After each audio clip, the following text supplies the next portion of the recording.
Rain tapping gently against the window pane, a vinyl record spinning soft, haunting cello music playing in the background, the slow, deliberate sound of a zipper being pulled up, a girl's heavy sigh. The dress was either a masterpiece or a declaration of war, perhaps both.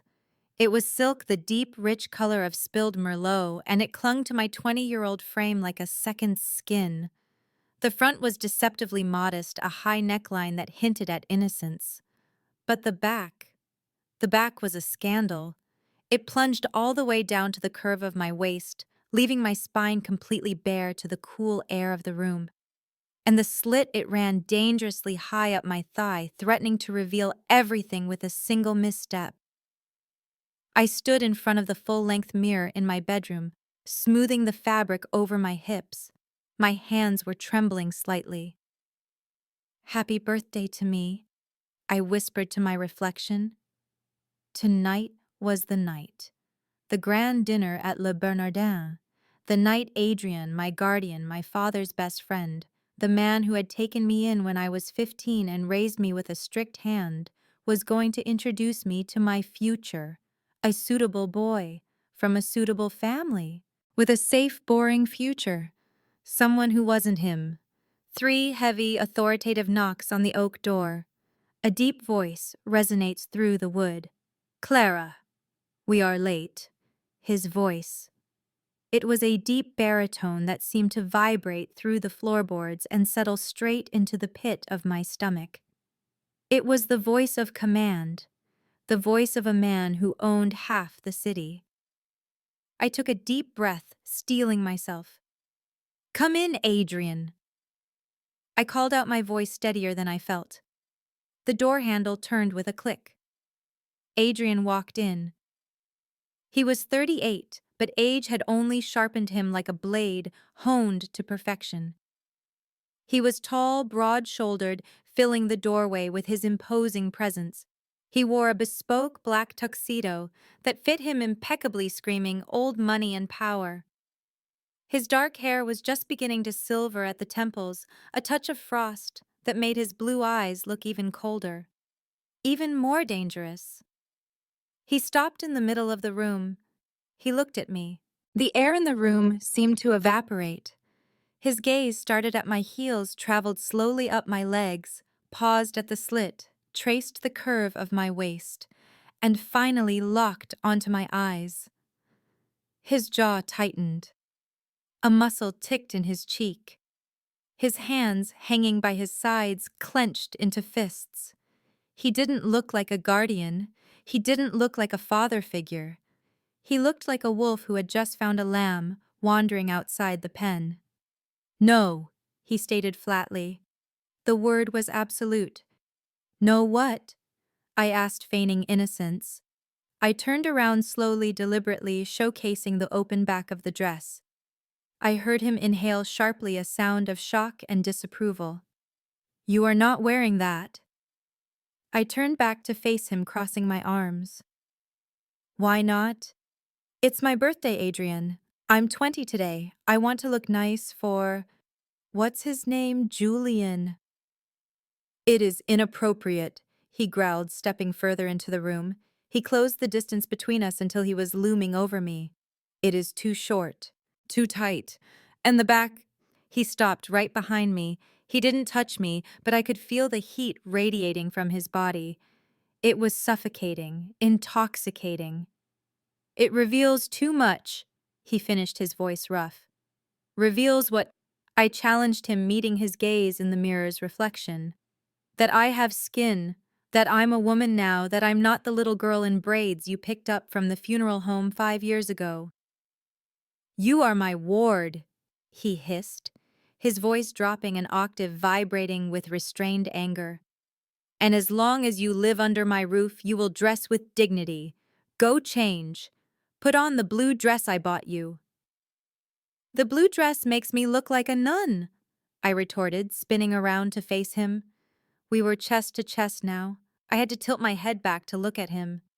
"If Julian is going to marry me, he should see what he's buying, shouldn't he?" Adrian's eyes flashed. A dark, ugly emotion swirled in those blue depths. Jealousy, possessiveness, or just disgust? He isn't buying anything, Adrian snapped. This is not a transaction, Clara. Julian is a good match. He is safe. He is kind. He is your age.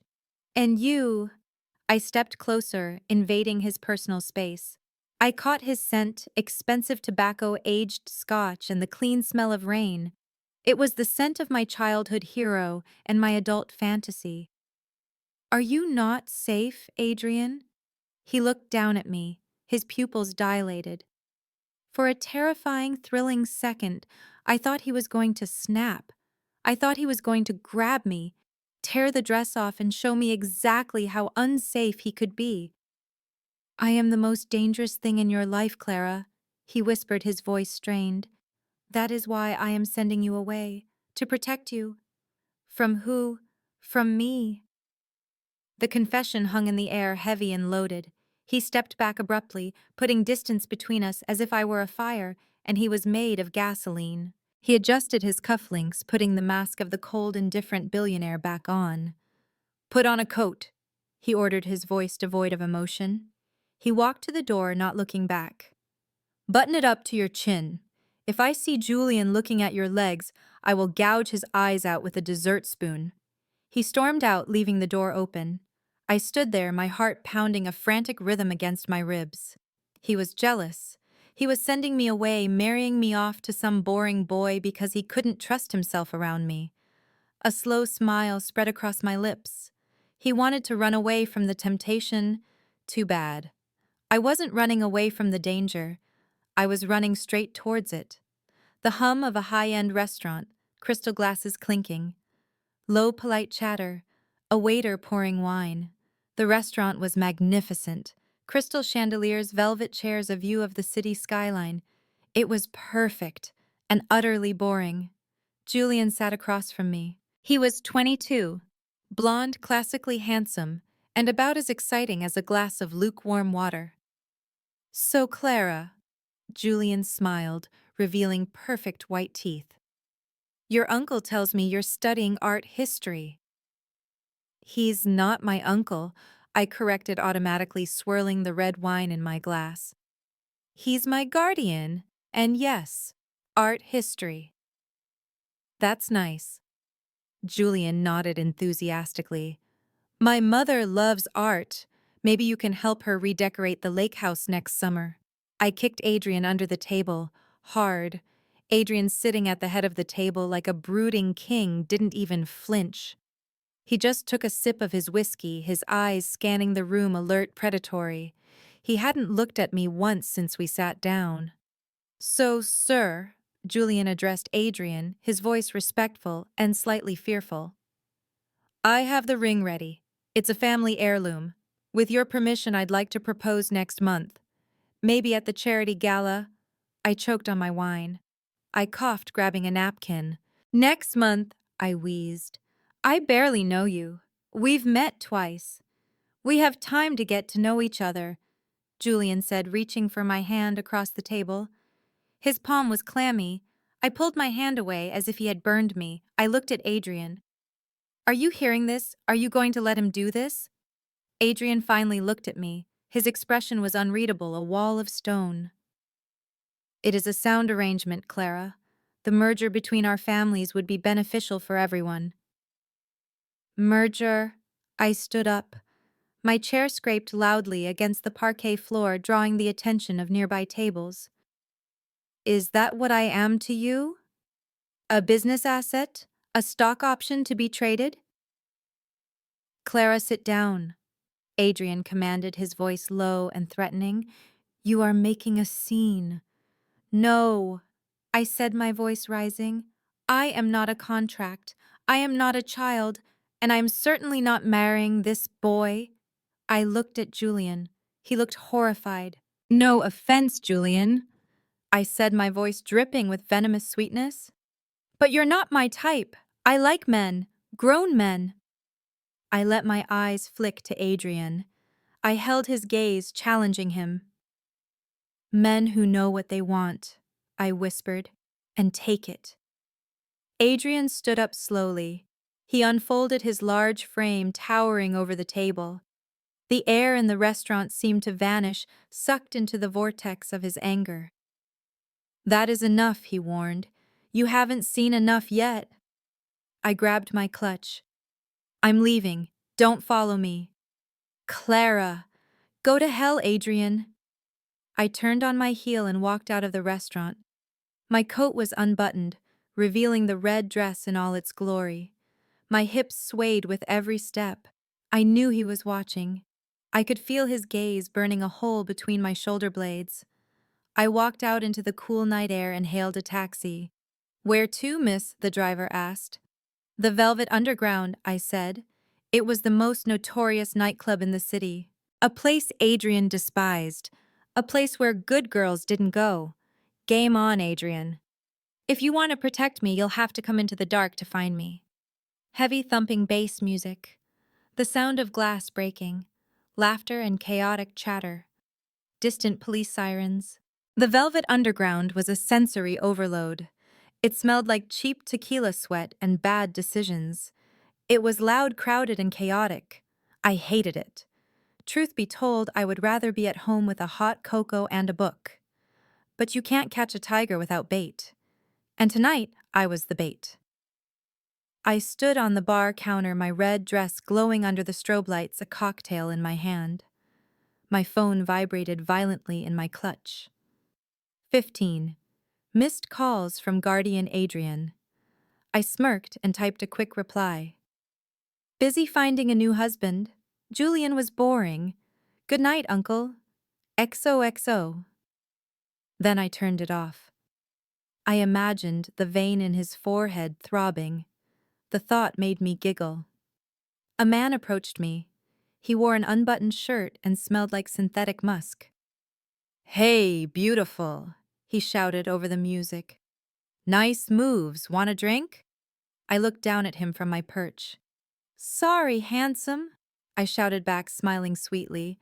"My guardian is very strict. He only allows me to drink holy water." The man blinked, confused. "What?" "Also," I leaned down, whispering conspiratorially, "he's on his way, and he has a nasty habit of breaking the fingers of men who buy me drinks. Do you have good health insurance?" The man paled, backed away, and disappeared into the crowd. I laughed. Teasing men was fun, but my amusement vanished when the temperature in the room dropped to sub-zero.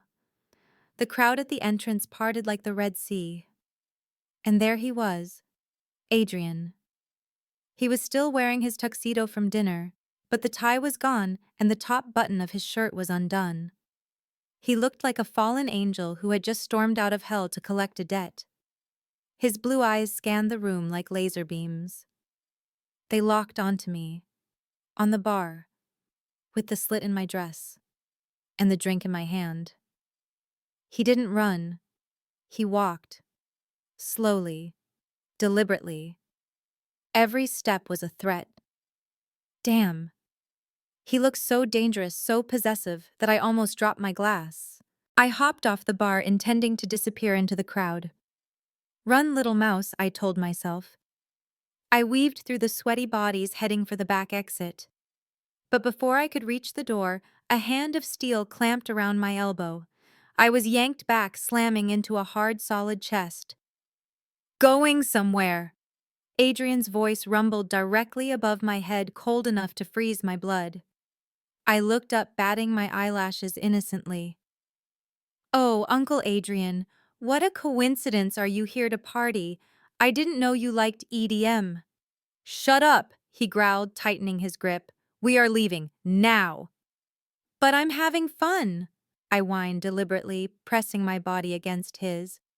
"Look, that guy over there just asked me to dance. He's cute, right? Better than Julian." Adrian looked at the poor guy I pointed at. He glared. The guy dropped his beer in terror. "He looks like a drug addict," Adrian sneered. "And you look like a disaster." He ripped off his tuxedo jacket and threw it over me, covering me from neck to knees. "Hey, I was showing off the dress," I protested, trying to wiggle out.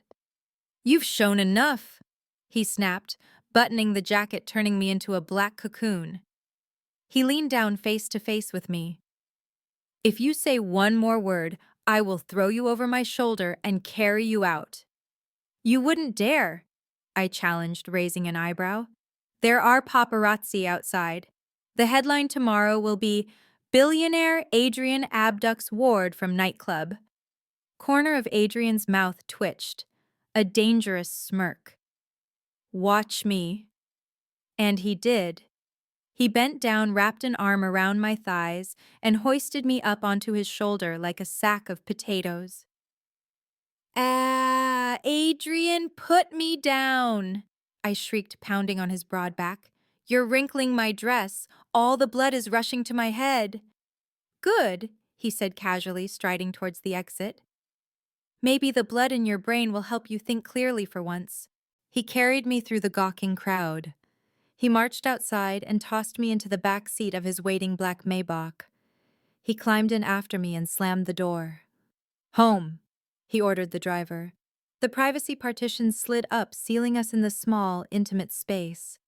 I sat up, fixing my messy hair. "You are a brute," I muttered, feigning anger.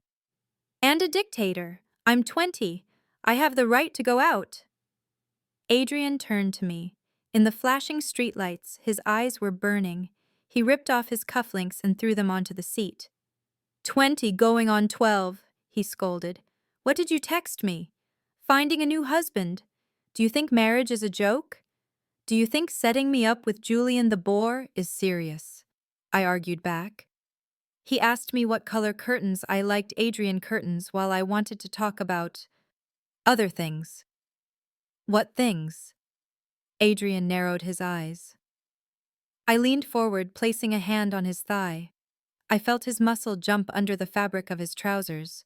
"Things like, why you never look at me," I whispered. "Really look at me." Adrian grabbed my hand, stopping it. "I always look at you, Clara," he said, his voice straining. "That is the problem." "Then why do you push me away?"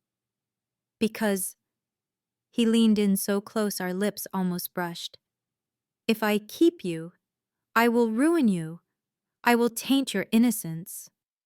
I chuckled softly. "Silly Uncle Adrian," I said, tracing circles on his palm with my finger.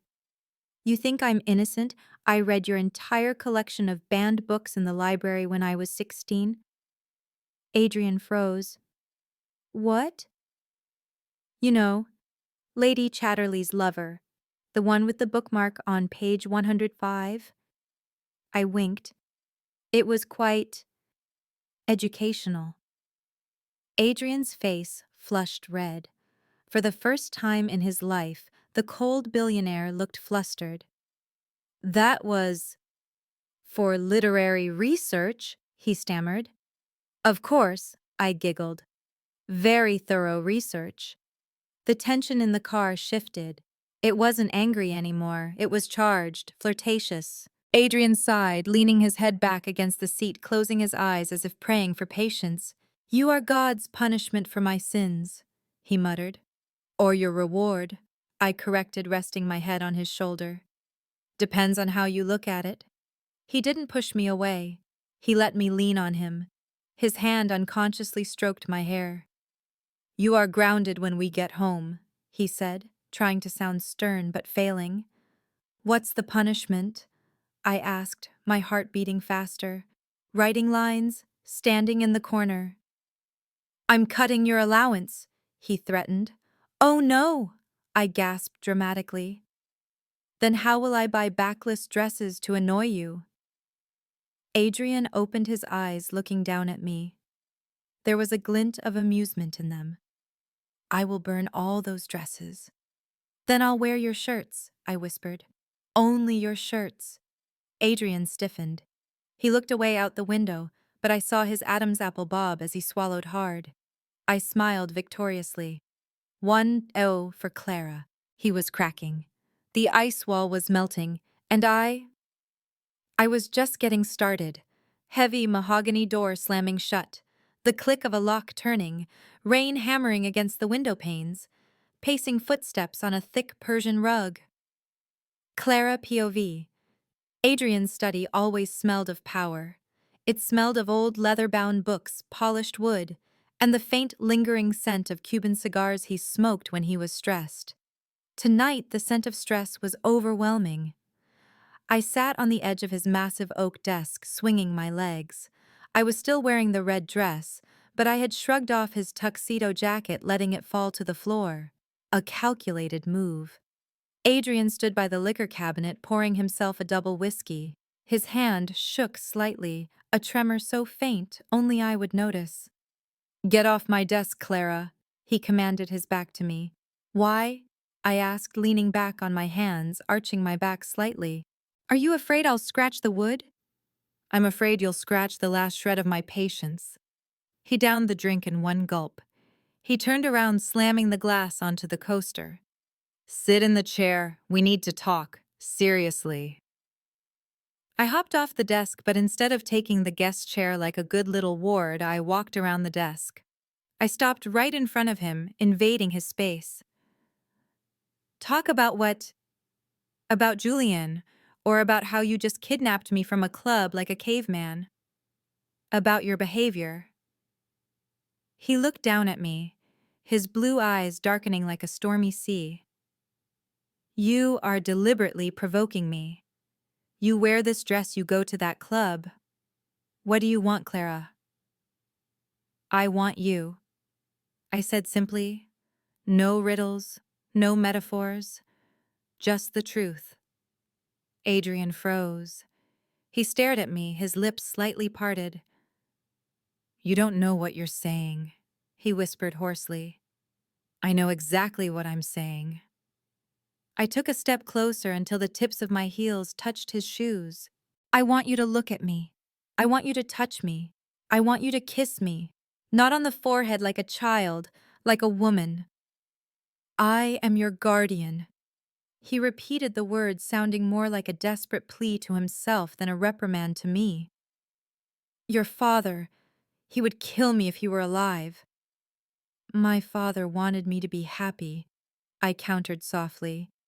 "And you make me happy, Adrian, except when you try to sell me off to boys like Julian." I reached up. My fingers brushed the knot of his tie. I began to loosen it. "Clara, stop," he warned, catching my wrists. His grip was firm but not painful. "Why are you scared?" I whispered, looking up into his tortured eyes. "Scared that if you touch me, you won't be able to stop?" "Yes," he admitted, his voice cracking. "I am scared I will break you. I am scared I will crush you." "Then crush me," I challenged him. "Ruin me, Adrian." That was the spark that blew up the powder keg. A low growl rumbled in his throat. He released my wrists, but instead of pushing me away, his hands dropped to my waist. He lifted me effortlessly, swinging me back onto the desk. This time, it wasn't playful. He stepped between my legs, parting them. The slit of my dress fell open, exposing my thighs to the cool air of the room and to him. His hands, large and scorching hot, settled on my bare skin. His thumbs traced circles on my inner thighs. I shivered violently. "Adrian," I breathed out his name like a prayer. "You want an adult lesson?" he murmured, leaning down until his lips hovered millimeters from mine. "Fine, let me teach you." He didn't kiss me. Not yet. He teased me. His nose trailed along my jawline down the column of my neck. His hot breath fanned over the sensitive skin below my ear. "Lesson number 1, he whispered against my pulse point.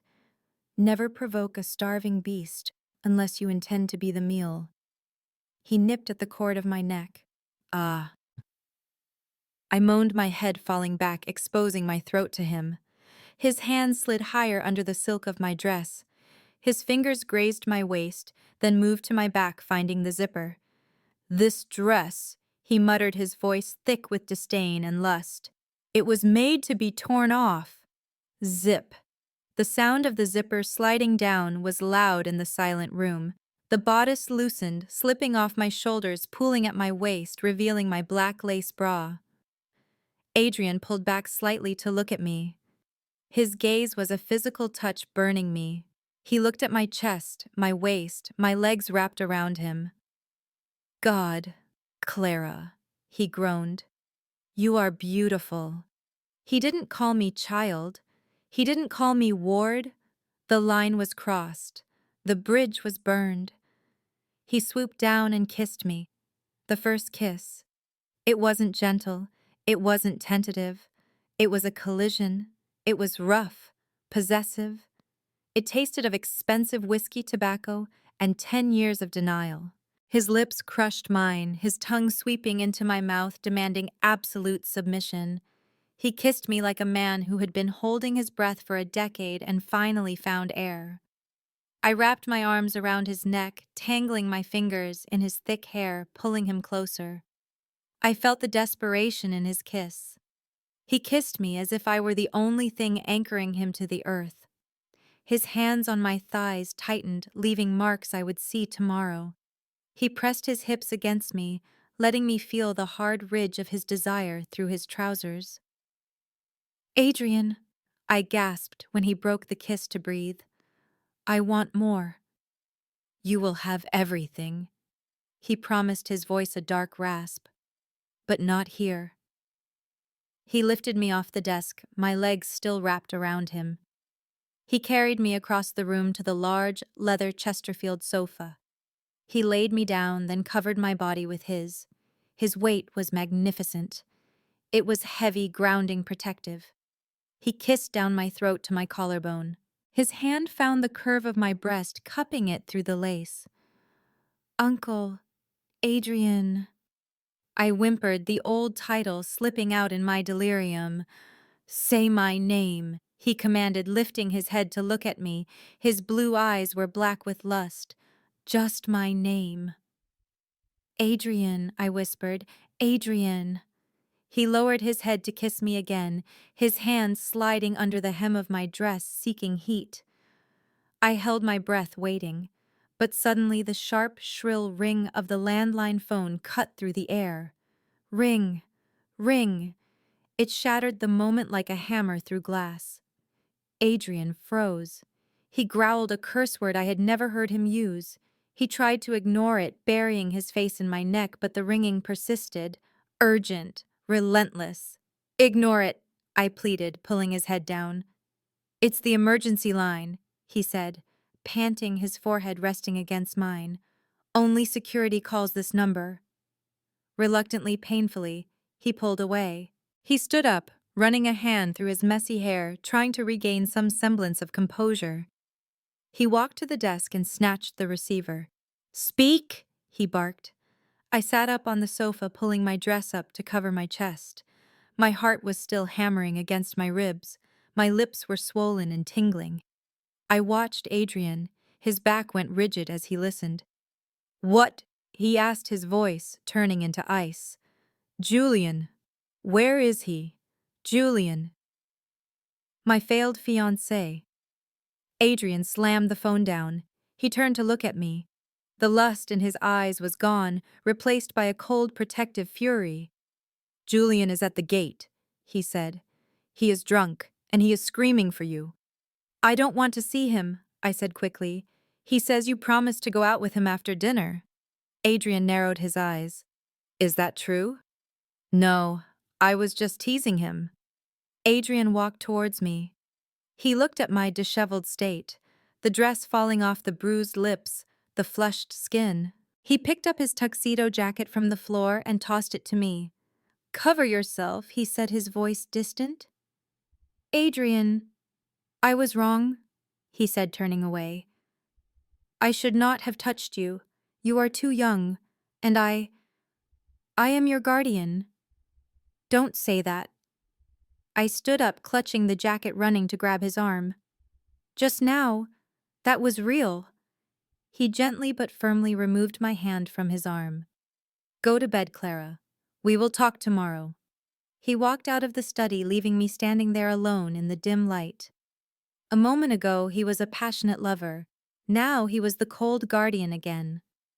I wrapped his jacket around me tighter. It still smelled of him, of desire. He thought he could retreat. No, Adrian. You've tasted the forbidden fruit.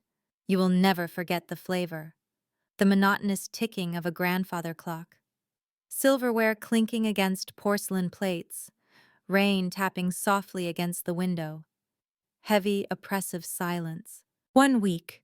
It had been 7 days, 14 hours and 35 minutes since the kiss in the study. Since that night, Adrian had transformed into a glacier. He left for work before I woke up and returned long after I had pretended to go to sleep. If we crossed paths in the hallway, he would look through me as if I were a ghost. No more burning glances, no more possessive threats, just cold, brutal politeness. I sat in the dining room pushing a piece of lettuce around my plate. It was Sunday. Adrian was home. He sat at the head of the table reading the Financial Times, drinking black coffee. He wore a gray cashmere turtleneck that made him look approachable, but his demeanor said otherwise. "Julian will pick you up at 7, Adrian said without looking up. His voice was flat, like he was reading a weather report. I gripped my fork tighter. "I'm not going." "You are going." He turned a page of the newspaper. "I booked the opera tickets. It's Carmen. You love opera." "I love opera," I said, my voice trembling with suppressed anger. "But I don't love going with a man I don't care about." Adrian finally lowered the paper. His blue eyes looked tired, shadowed by dark circles. "Love is an overrated concept, Clara," he said. "Stability is more important. Julian is safe. His family is respectable. You will have a good life." "Like your life?" I smiled bitterly, lonely in a big empty castle drinking whiskey alone every night. A muscle in Adrian's jaw ticked. I had hit a nerve. "Do not compare me to you," he said coldly. "I am broken. You have a future." "My future is with the man who kissed me in the study," I whispered, looking him straight in the eye. Adrian stood up abruptly, his chair scraped loudly against the wooden floor. "That man does not exist," he stated firmly. "That was a mistake, a moment of weakness. Forget it." He turned his back on me and started to walk away. "Fine," I called after him. "If you want me to go out with Julian so badly, I'll go. I'll make you happy, Uncle Adrian." I emphasized the word uncle. I saw his shoulders stiffen, but he didn't turn around. "Fine. You want to play Happy Family? I'll show you the best performance of my life." Operatic aria playing in the background. Applause. Glasses clinking. Camera shutter sound from a phone. That evening I wore an emerald green dress. It was more modest than the red one, but it hugged every curve I had. Julian picked me up. He brought roses and a bright, oblivious smile. "You look beautiful, Clara," he complimented. "Thank you." I smiled, trying to be gracious. I glanced up at the second-floor window. The curtain in Adrian's study moved slightly.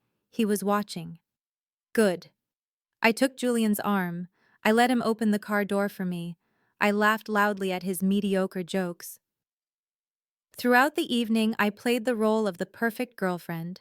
I let Julian hold my hand during the opera.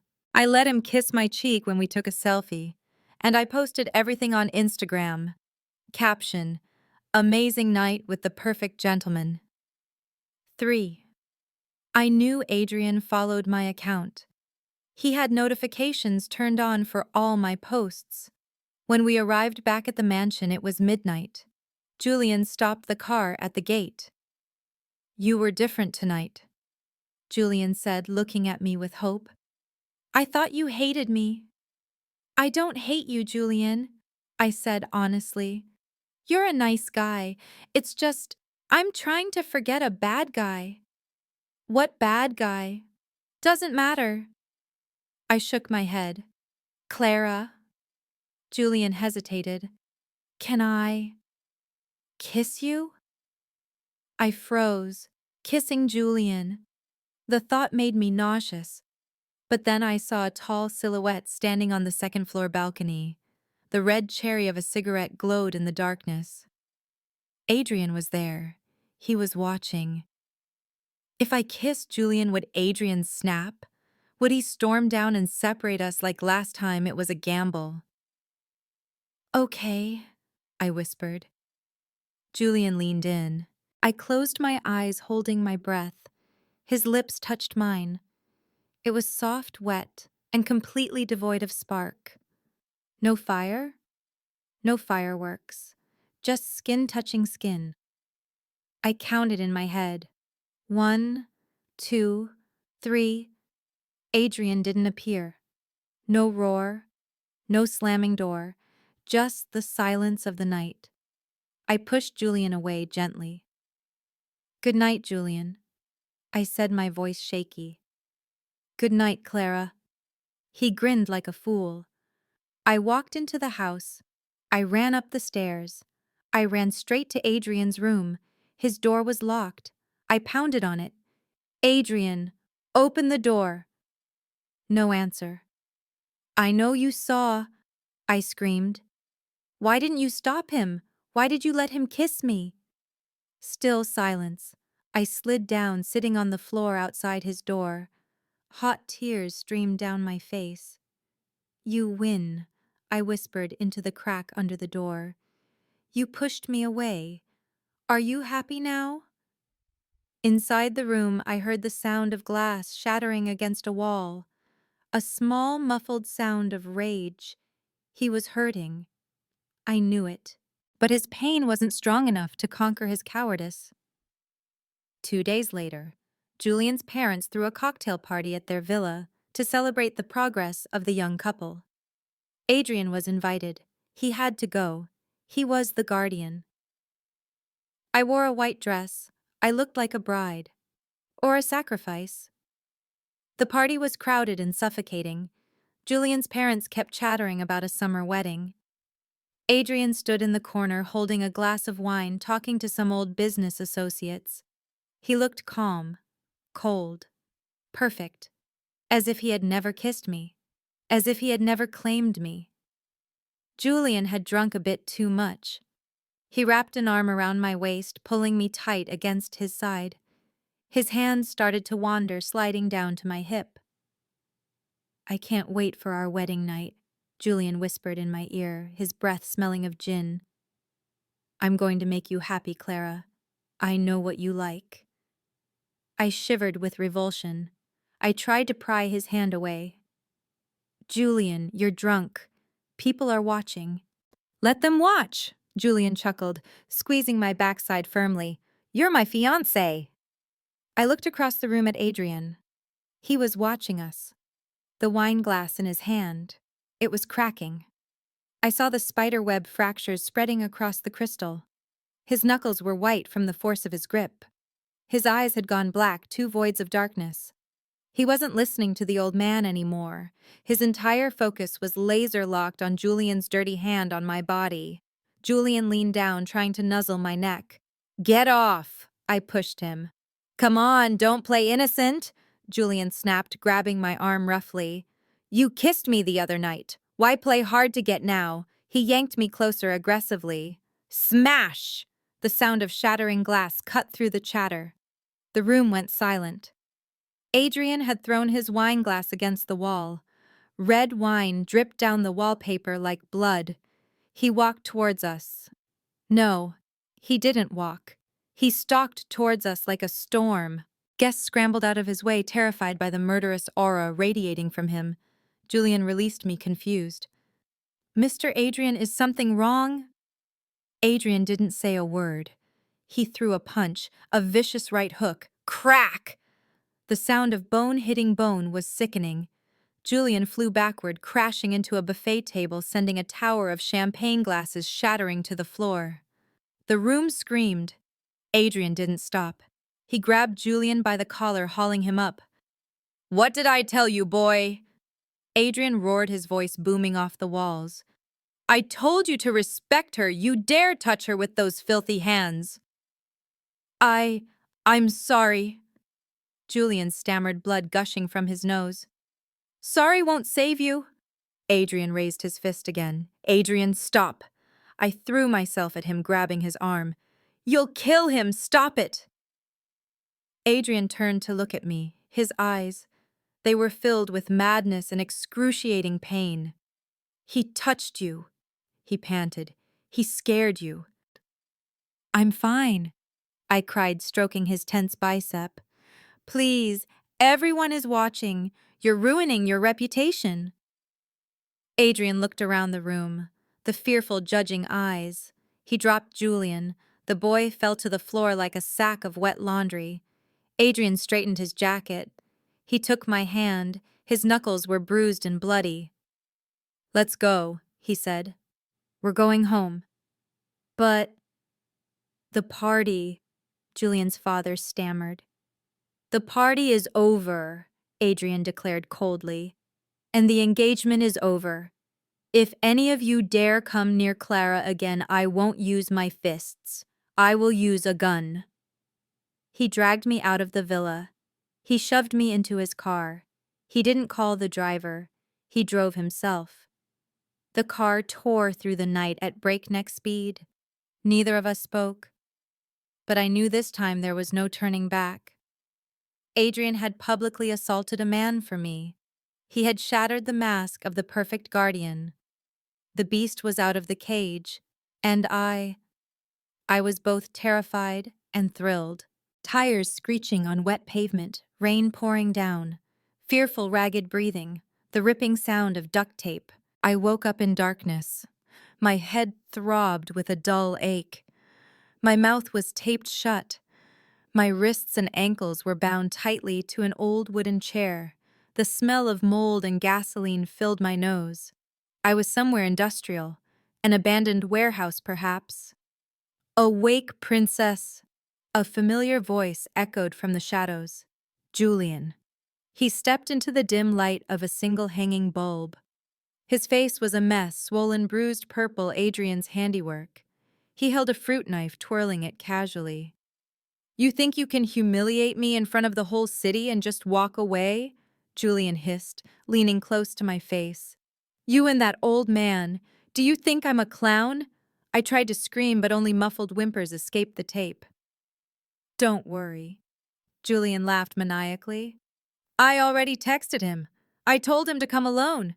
If he calls the cops, I'll carve up this pretty face of yours. He ran the cold blade down my cheek. I want to see how much he loves you. Will he die for you? Outside, thunder cracked the sky open. I closed my eyes, praying. Adrian, don't come. He has a gun. Don't come. But I knew he would. He always came. The roar of an engine approaching fast. Tires skidding. A loud crash. Gunshot. Bang! The warehouse doors were smashed open by a black SUV. The car plowed inside, crashing into a stack of wooden crates. Julian jumped back, pointing a gun at the vehicle. Come out, I'll kill you. The car door opened. Adrian stepped out. He wasn't wearing a suit.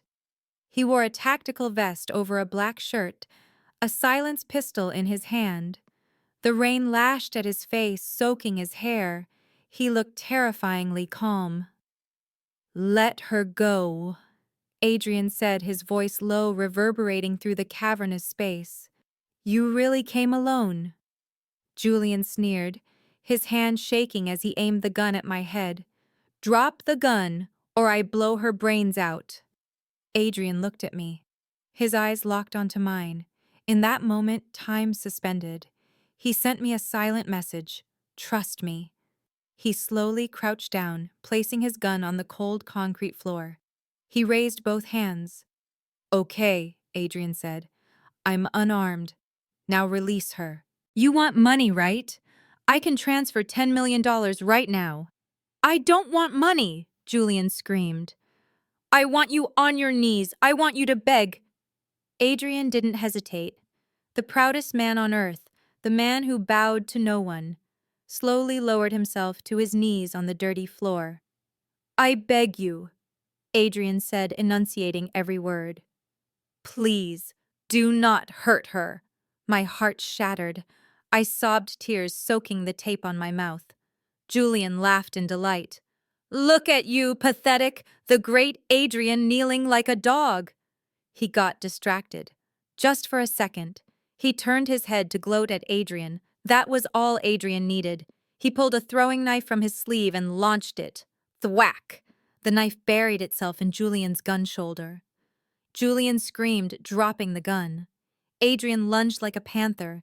He tackled Julian, pinning him to the floor. Punches rained down. Thud, thud, thud. Adrian didn't stop. He was unleashing every ounce of rage, every fear he had suppressed for years. He beat Julian until the boy was unconscious, his face unrecognizable. Then he stood up, panting heavily, his knuckles dripping with blood. He ran to me. He used the knife to cut the ropes. He ripped the tape from my mouth. Clara, he whispered, his voice broken. Are you hurt? Did he touch you? I threw myself into his arms, clinging to his neck. I'm okay, I cried. I was so scared. I thought you would die. He crushed me against him, burying his face in my hair, inhaling my scent, as if it were oxygen. I'm sorry, he repeated over and over. I'm sorry I couldn't protect you. I'm sorry I pushed you away. He lifted me up, carrying me to the car. Outside, police sirens wailed. His security team had arrived to clean up the mess, but Adrian didn't care. He placed me in the passenger seat, buckling me in. He drove us home. Back at the mansion, Adrian took me straight to the master bathroom. He filled the large tub with warm water. He helped me strip off my dirty clothes, stained with dust and Julian's blood. He used a warm cloth to wipe my face. His movements were so gentle I wanted to melt. You're hurt too, I said, touching a cut on his forehead. It's nothing, he said, not looking away from me. Just a scratch. I took his hand. His large, calloused hand was trembling slightly. Why did you do that? I asked. Why did you kneel? Adrian stopped wiping. He looked deep into my eyes. His blue eyes held an ocean of emotion. Because, he said, his voice raspy, my pride is nothing compared to your life. He knelt on the tiled floor, eye level with me, as I sat in the tub. I tried, Clara. I swear to God I tried. I tried to push you away. I tried to marry you off so you would have a normal, safe life. But I couldn't. He took my hand, pressing it to his cheek. When I saw that empty chair, when I thought about him touching you, I realized I would rather go to hell for loving you than go to heaven without you. Adrian! Fresh tears spilled from my eyes. I love you, he confessed. Not as an uncle. Not as a guardian. I love you as a man loves a woman. I love you madly, painfully. I pulled him closer. I kissed him. This time there was no hesitation, no barrier. I pulled him into the tub with me, fully clothed in his wet, blood-stained shirt. Water spilled onto the floor. We didn't care. He kissed me passionately, hungrily, worshipfully. I love you too, I whispered into his mouth. I've loved you since I was 15. Adrian looked at me, his eyes burning. I will never let you go again, he vowed. You are mine, mine alone, no matter what the world says. Screw the world, I said, unbuttoning his shirt. My world is right here. That night, in the overflowing bathtub, amidst the wounds and the fading fear, we belonged to each other completely. No more boundaries, no more taboos, just love and salvation. Cameras clicking incessantly, reporters shouting, Mr. Adrian, rumors say you're dating your ward. Miss Clara, were you coerced? A car door slammed shut. The news spread faster than wildfire. The photo of Adrian carrying me out of the warehouse, both of us covered in blood and grime, was plastered on every front page the next morning. Headline: Billionaire Adrian rescues ward from kidnapping. Hero or possessive lover? And then came the whispers. That we were living together. That the way he looked at me wasn't the look of a father figure. I sat in the living room watching the news. The anchor was analyzing our body language. Turn it off, Adrian said, walking into the room. He was showered, dressed in a gray suit, looking every inch the untouchable power broker again. But I knew beneath the fabric he was bruised from the fight. I muted the TV. They're saying terrible things. They're jealous. Adrian corrected, sitting next to me, wrapping an arm around my shoulders to pull me close. They're jealous because I have the most beautiful woman in the world. But your reputation, I worried. The company stocks? I don't care. He kissed my temple. This morning, I called a board meeting. I told them if anyone had a problem with my personal life, they could sell their shares and get out. Result silence. I smiled, snuggling into his chest. You're a tyrant. Only to the world, he whispered. To you, I am a slave. 1 week later. We made our first public appearance at the biggest charity gala of the year. I wore a black velvet gown, more modest than the red birthday dress, but still fitted and alluring. Adrian wore a black tuxedo, holding my hand tightly. When we entered the ballroom, every eye turned to us. The murmuring was like a hive of bees. I squeezed Adrian's hand. I'm scared. Don't be, he said, squeezing back reassuringly. You are their future queen. Chin up.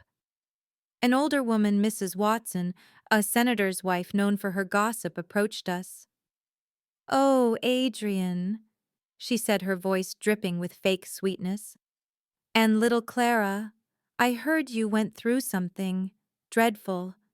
So glad you're safe. She glanced pointedly at our joined hands. But I must be honest, Adrian. The intimacy, people are talking. You are her guardian after all. I tried to pull my hand away, but Adrian held on tighter. He looked at Mrs. Watson with cold, razor-sharp eyes. Mrs. Watson, he said, his voice projecting clearly. Thank you for your concern, but let me correct you. I am no longer Clara's guardian. Mrs. Watson raised an eyebrow. Oh, that's good. Did you marry her off? No, Adrian said, turning to look at me. His eyes softened, filled with love. I proposed to her. The ballroom went silent. Mrs. Watson gasped. And she said yes. Adrian continued, lifting my hand to his lips. So, if anyone has an issue with me loving my fiancé, please speak directly to my lawyers.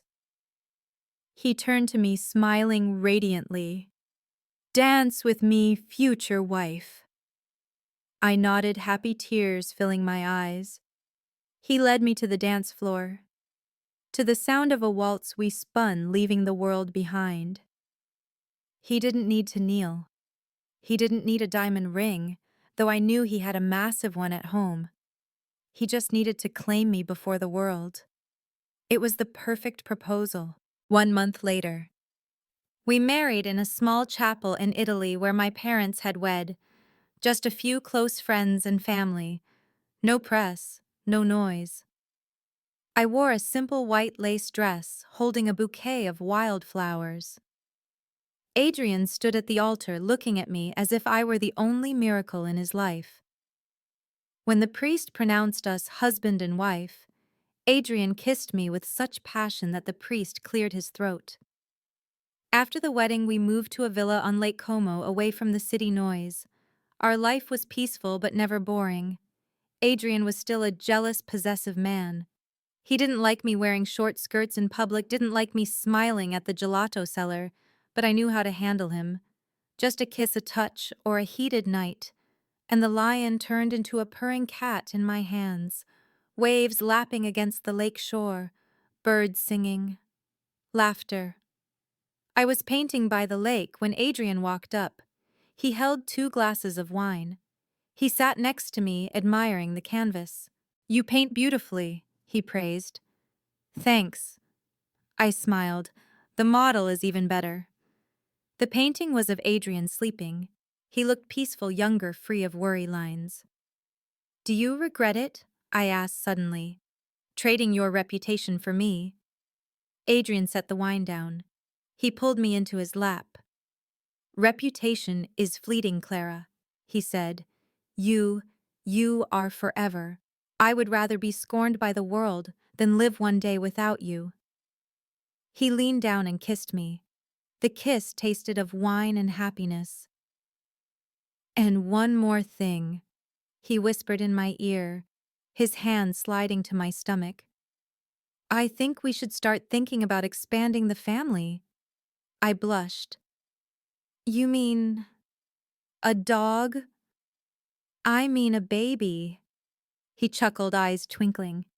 A daughter just like you, so I can buy a shotgun and scare away every boy who comes near her. I laughed out loud. You will be the worst dad in the world, Adrian. I will be the most protective dad in the world, he corrected.